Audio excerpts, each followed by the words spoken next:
May not be looking to bring back J.R. Smith. Good. Because they have Tim Hardaway Jr. I'm surprised they outside the Knicks. I thought he'd get moved just based on tradition. Yeah. Nah. But what he can do is shoot. He's a specialist. He's a shooter. Primarily a catch-and-shoot guy who's a tremendous athlete. Shoots 40% on catch-and-shoot shots even when guarded. Not quite as good on pull-ups. Shoots only 30% on pull-ups.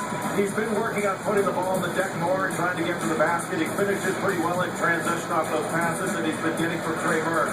But he is a really good athlete. 6'7" wingspan. He doesn't have tremendous length, but he's got a 37.5-inch vertical. And with that athleticism, I think he can use that shot to better get to the rim. I think he's got to work on his handle, but he's got the chance to be a good defender with that athleticism. Underrated work ethic. He continued to improve, and also he's going to be a player that's not going to shy away from the big game or the big moment. This is the 12th straight NBA draft in which at least one son of a former NBA player has been selected.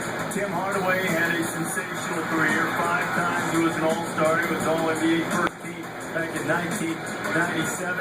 Part of that Run TNC team of the Warriors, and then had some good years with the Heat as well. And now his son has become a first-round draft pick, much to the delight of the Knicks' #1 fan, Spike Lee, who's now ready to visit with Heather Cox. And Reed, Spike Lee was waiting with bated breath as Commissioner Stern came out. What was your reaction when Tim Hardaway Jr. was announced going to your beloved Knicks? I thought about how his father used to kill the Knicks. So it's very payback, very ironic. I know Tim Senior's going to be at a lot of games up in the Garden, and I'm elated. 24 pick, I think he fell into our laps. I was watching tonight, and the way it was going to say, we're going to get somebody really good because of the picks. So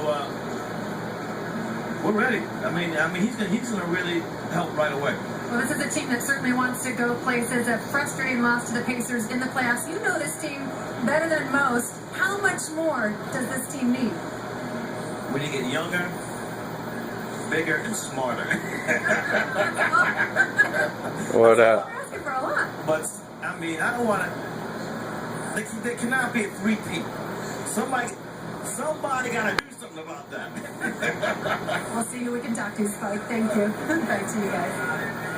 All right, Heather, younger, smarter, perhaps taken care of with Tim Hardaway. Not sure about bigger. Tom Penn, who has immense experience in front offices. Tom, what are the Knicks getting right now with Hardaway, and where do they stand with their roster from your perspective? Well, they're getting help out here on the perimeter. They're going to help right out here on the fringe where Hardaway is going to be able to play. But if Spike wants them to go after the Knicks, Heat, let's break down the rest of their roster. They're luxury taxpayers. That's going to limit how they improve themselves. They're headed towards a $16 million penalty.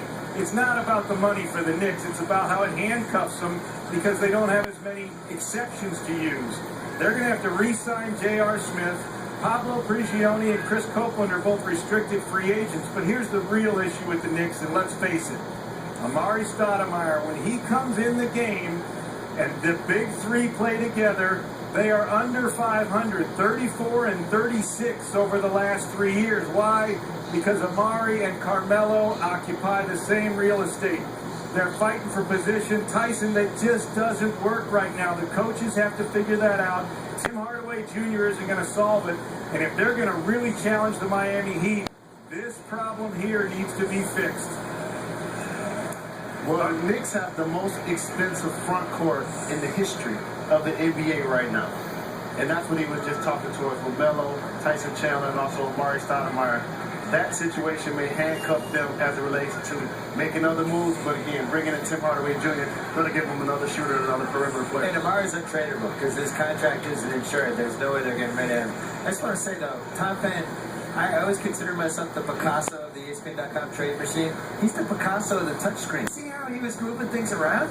Jalen and I tried to use that thing. We almost got injured. It's hard to use that thing. If only the Knicks could move around their pieces as easily as Tom does right now. They would love that. And right now, if Hardaway's not the guy and Amari's untradeable and you don't want to trade Carmelo, have they hit their ceiling? Have they given it a shot and this is it? Is this what they are? I actually think Amari's getting a bad rap here. I think if he's healthy, he can be productive. It's just going to be about minutes and opportunity. He and Carmelo are both great players. I think they'll figure it out. And they're going to need Tyson Chandler to start back, contest his shots, block his shots, playing with that activity he played when he won Defensive Player of the Year. You just used the phrase, if he's healthy, with Amari Stoudemire. I'm just putting that out.